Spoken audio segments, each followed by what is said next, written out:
यार एक बच्चे ने ये बहुत गहरा सवाल पूछ लिया कि सर आपके साथ क्या हुआ था कोविड के टाइम पे।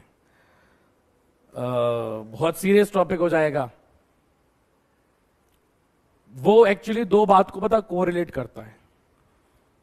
जब भी क्लास खत्म हो जाती है ना, आपको ये लगता है कि नहीं यार इस टीचर का काम खत्म हो गया, पर कल की क्लास में कुछ बच्चों को कुछ चीजें समझ में नहीं आई थी। अब वो एक्चुअल बच्चे थे, स्मैमर थे, अब वो पता नहीं, पर आई फील वेरी बैड कि यार बच्चों को समझ में क्यों नहीं आया होगा। यही सोच के परेशान था। दिन काफी लो जा रहा था। आफ्टर दी क्लास मैं रात में बैठा, मैंने कहा यार एक काम करता हूं, मैं बच्चों का चैट सेक्शन देखता हूं कि बच्चे क्या चीज बच्चों को समझ में नहीं आई, मैं वो देखता हूं। तो चैट में एक कमेंट था, उस कमेंट को पढ़ते ही मेरा मतलब रिलैक्स हो गया। मैं इतना जो टेंशन में घूम रहा था वो रिलैक्स हो गया। और वो एक बच्चे का कमेंट था कि सर बाकी सब तो ठीक है, हम लोगों ने आपसे इतनी बार कहा कि रिपीट करो, आप गुस्सा नहीं हुए और आपने मुस्कुराहट के साथ आप पढ़ाते रहे, तो थैंक्स फॉर दैट। तो बाकी सब तो ठीक है, मुझे वो कमेंट के कम से कम यार बच्चा ये तो समझ रहा है, ठीक है। और रही बात कोविड की, बेटा मैं पता आपको सिखाने के लिए, या फिर आप एक नहीं 1000 बार कहोगे कि सर रिपीट करो, मैं कभी गुस्सा नहीं होऊंगा। उसका एक कारण है यार।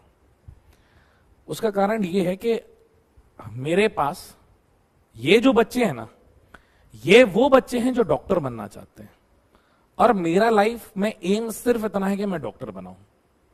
कारण क्या है? कारण ये है कि यार मैं अपने पिताजी को बहुत चाहता था, और बचपन से ही घर से मैं काफी दूर रहा था, पेरेंट्स के साथ ज्यादा समय नहीं बिता पाया था। तो जब नौकरी वगैरह लग गई, सब सेटल डाउन हुआ, मैं जब उनके पास रहने गया तो उनकी कोविड में तबीयत खराब हो गई।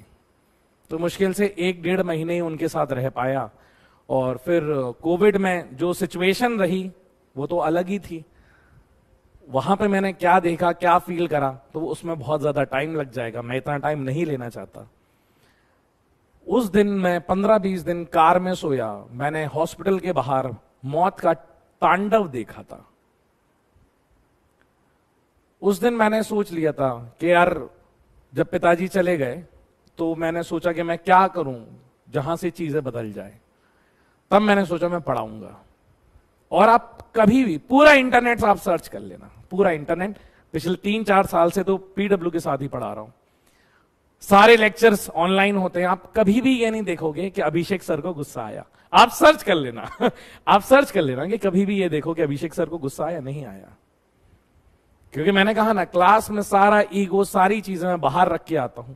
एक भी बच्चा ये कहेगा मुझे ये समझ में नहीं आया, मैं जी जान लगा करके उसको जब तक वो सीख ना जाए मैं बताने को लिए तैयार हूं। क्योंकि मेरे पास यही बच्चा है जो डॉक्टर बनने की इच्छा रखता है। ये कल के दिन बनेगा ना अच्छा डॉक्टर, तो उससे मुझे खुशी होगी।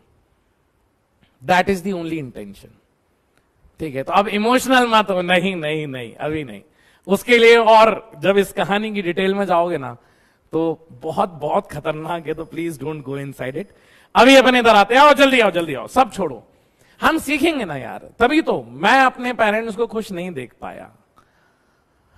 वही खुशी में आज, जिस दिन तुम्हारा सिलेक्शन होगा ना, मैं तुम्हारे पेरेंट्स की आंखों में वो खुशी देखूंगा कि साला अपना बाप भी होता ना तो देख के इतना ही खुश होता जितना तुम्हारे पिताजी तुम्हारे सिलेक्शन के बाद खुश होंगे ना। मैं उसमें अपना मोमेंट जी लूंगा। एक बच्चा था अभिनव करके, लास्ट टू लास्ट ईयर उसका नीट में सिलेक्शन हुआ, एम्स भुवनेश्वर में है। तो जैसे ही उसका सिलेक्शन हुआ, उसको उसका वीडियो कॉल आया, उसने कहा सर सिलेक्शन हो गया, मेरा नंबर आ गया सर, बहुत अच्छे आए। उसके पिताजी आए, उसके पिताजी बात करते करते कि आपने मेरे बच्चे का सिलेक्शन करवा दिया, वो रोने लगे, मैं इधर रोने लगा, हम दोनों रो रहे हैं। मतलब ऐसा मोमेंट लग रहा है कि वो तो बच्चे जिसका सिलेक्शन हुआ वो बेटा नहीं है, मैं बेटा हूं, और हम दोनों रो रहे हैं बैठ के। तो बस यही चाहता हूं, आप बस अपनी तरफ से मेहनत करो, मैं अपनी तरफ से कभी शिकायत का मौका नहीं दूंगा, इस बात की गारंटी है।